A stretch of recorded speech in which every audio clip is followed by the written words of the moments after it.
Hey guys, this is Jay with Second Round Fitness. When I come to you today, we're going to talk about a few things in relation to technique for deadlifts. Today specifically, we're going to talk about the conventional deadlift, the average one you'll see in a Globo gym, general strength and conditioning, if it doesn't pertain specifically to the Olympic lifts.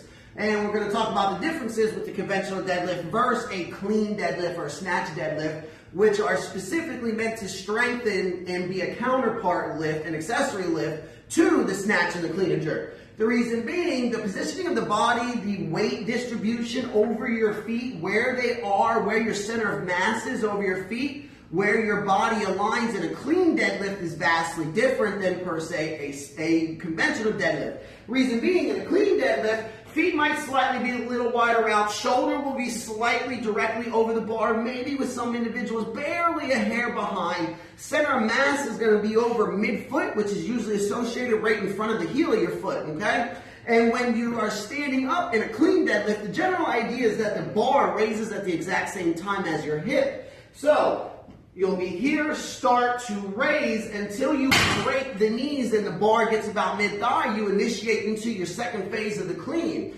That's a deadlift specifically related to that. Now, the deadlift today we're going to go over as a conventional deadlift. So the way you set up with the bar is a little different. You want the bar a lot closer to your shin, at least in my preference, versus a little further away in the clean where you don't want too much friction or rubbing of the bar. Also, the feet are going to be forward because you're going to be loading the posterior chain and hamstring, your lats and back muscles far more than per se you will with the clean deadlift.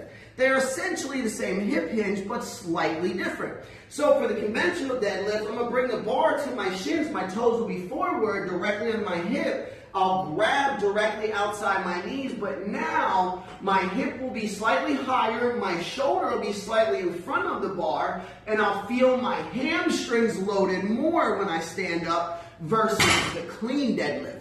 Now, why this matters the most, if a few people have come to me and I'm working on their clean and jerk or technique or things like that with them, but they're chronically going hamstring dominant and hip dominant in the bump, and they're not understanding that there's two big differences with the deadlifts themselves, okay?